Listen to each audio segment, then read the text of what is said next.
जैन बंधुवर, आज हम आपके पास आए हैं माया। माया क्या है?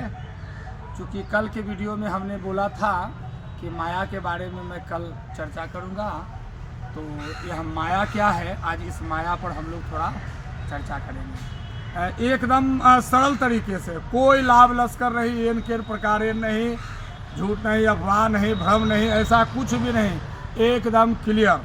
जो आप रोज देखते हैं, रोज करते हैं, हम भी करते हैं, देखते हैं, आप विभिन्न प्रकार के चीज़ों का रसास्वादन करते हैं, यही तो माया है। इसको समझिए। कैसे? मैं इसका विश्लेषण करूंगा और बताऊंगा माया क्या है। कल हमने कहा था कि माया जो है इंद्रियों को बस में करता है, क्योंकि इंद्रियां जो है माया का गुलाम है। माया जैसे चाहेगा वैसे इंद्रियों से काम कराएगा। तो इंद्रियां हैं हमारी 5 ज्ञान इंद्रियां और 5 कर्म इंद्रियां। कर्म इंद्रियां यानी जिससे कर्म करते हैं, जैसे हाथ पैर ये सब है ना, लिंग गुदा, ये सब कर्म इंद्रियां बताई गई है। और ज्ञान इंद्रिया जो है आँख कान नाक मुँह, माने जिससे देख कर समझ कर सुन कर हमको ज्ञान हासिल होता है, वो है आपका ज्ञान इंद्रियां। तो इस ज्ञान इंद्रियां में मन जो है उस पर हावी होता है, और मन जैसे नचाता है वैसे नाचता है लोग। जैसे अभी आप सपोज कीजिए, मान लीजिए आप एक हाथी जा रहा है, तो मन कर दिया कि चलो हाथी देखते हैं। तो हाथी देखते हैं कहिएगा, तो आपका जो आँख जो है यानी इंद्रियां जो है, कर्म करने वाला इंद्रियां जो है वो क्या करेगा, वो तुरंत मन के आदेश पर काम करना शुरू कर देगा। वो वहाँ देखना शुरू कर देगा। आपको रसगुल्ले खाने हैं, मन तुरंत करेगा, दुकान पर लेके चला जाएगा। तो ये मन जो है, इसी के बारे में कहा गया है, हरे मन की तरंग मार लो, यही हो गया भजन, मन की तरंग मार लो। ये जो तरंग जो उठ रहे हैं आपके मन में, अर्थात जो माया ने ग्रसित किया है, चारों ओर जो माया से जकड़ा हुआ जीव है, जकड़ी हुई हमारी यह प्रकृति है, इस प्रकृति में ही माया ने जकड़ रखा है प्रकृति को ही, और हम सब तो इसके जीव हैं, इस पर जन्म लिए हैं। तो बंधुवर, माया से बचने का केवल और केवल एक ही तरीका है। आपको हम संन्यास होने को नहीं कहते, क्योंकि आपने जो कार्य उठा रखा है वो बड़े बिरले भाग वाले उठाते हैं।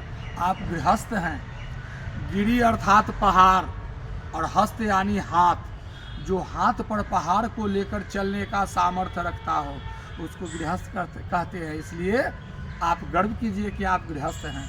हाँ, लेकिन आपको संन्यास लेने की आवश्यकता नहीं है।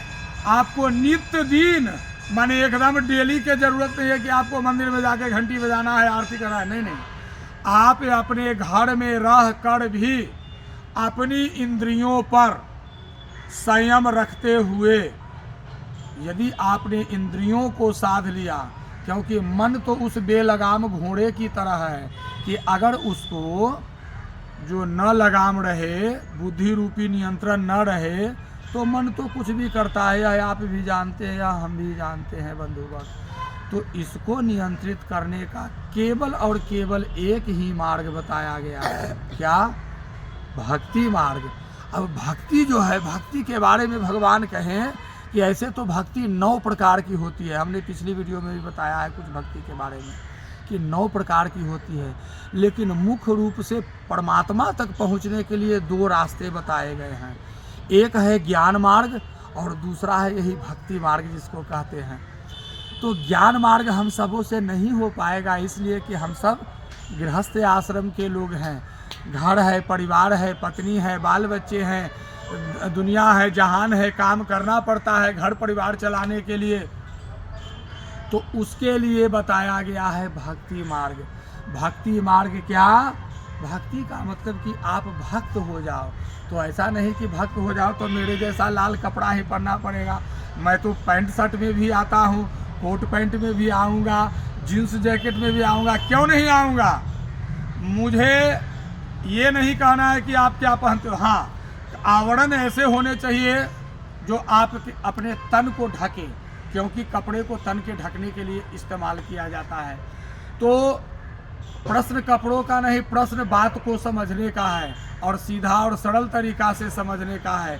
अतः इसको समझना है कि हम अपने घर में ही जिस रूम में रहते हैं उसी रूम को बुढ़ापे के लिए वानप्रस्थ आश्रम बना ले। जैसे बढ़िया से उसको, जहाँ आप जिस रूम में आप रहते हैं उस रूम में आप साज सज्जा बढ़िया से, माने रंग पेंट लिपा पोती जो भी है जो करा लीजिए, स्वच्छ रखिए, बिस्तर को रखिए, उसी बिस्तर पर एन केन प्रकारेण कोई न आए जाए, आप स्वयं से निर्मल रहिए, पवित्र रहिए और आप अपने दैनिक काम को करते रहिए। इसमें कोई रुकावट नहीं। आप हफ्ते में एक दिन मंदिर आइए, आप भी आइए, अपने बाल बच्चों को भी लाइए, अपने बाल बच्चों को भी लाइए। कहाँ? भगवान के मंदिर में। यहाँ पर चंदन लगवाइए, तिलक के बारे में बताइए क्या होता है।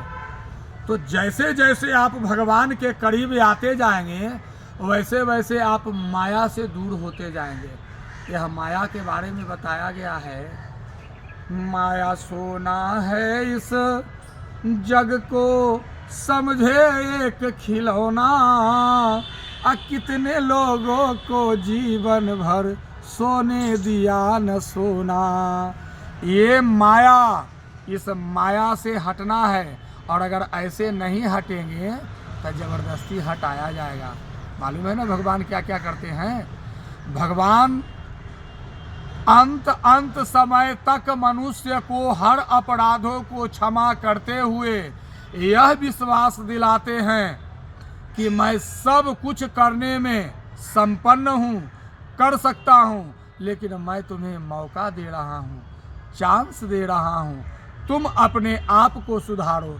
जो तुम दुनिया को सुधारने के पीछे पड़े हुए हो, आप अपने कर्मों का तूफान ऐसा लाएं, आप अपनी आवाज़ को ऊंची मत करें, अपने कर्मों में ऐसा तूफान लाएं कि लोग खुद ब खुद आपको देखने के लिए ललायित हो जाएं।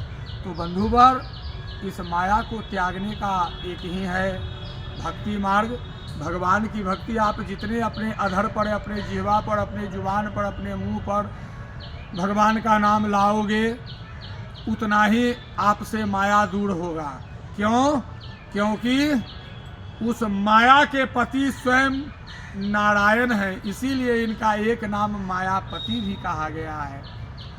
तो यदि आप इनका सुमिरन, चिंतन, मनन और भजन करते हैं तो आपका उद्धार होगा। और हमारा उद्देश्य यही है कि एक दिन हमारा भी मृत्यु होना निश्चित है, मैं मृत्यु को प्राप्त होऊंगा, लेकिन जो हमारे अंदर में गुरु के द्वारा, माता पिता के द्वारा, बड़े बुजुर्गों के द्वारा, गांव समाज के द्वारा जो दिया गया है, ज्ञान दिया गया है, उस ज्ञान को मैं आपके सामने में समर्पित करता हूँ, बतलाता हूँ, समझाता हूँ। यदि अच्छा लगे तो इसको देखें, आगे बढ़ाएं, हो सकता है किसी और का कल्याण हो जाए। ठीक है, माया को भगवान के नाम से, भगवान के सुमिरन, चिंतन, मनन, भजन आदि से दूर होगा। तो इसको करते रहिए और जाहि विधि राखे राम ताहि विधि रहिए। कर्म कर रहे हैं, कर्म में कोई दिक्कत की बात नहीं है, तो आप अपना कर्म को करते रहिए। और फिर आगे कल फिर हम आएंगे एक विषय लेके, उसका नाम है बुद्धि। बुद्धि क्या है तो उसके बारे में भी बताऊंगा, और भी बहुत सारी चीज़ें हम आप तक पहुंचाते रहेंगे। आप केवल देखते रहिए। और हमने बताया भी है कि मैं लाइव भी आऊँगा, अभी थोड़ा समय है, तो कल फिर मिलते हैं। और तब तक के लिए हमें आप लोग से विदा लेनी है। जय श्रीमन नारायण, जय श्याम, जय राधे श्याम जी, राधे राधे।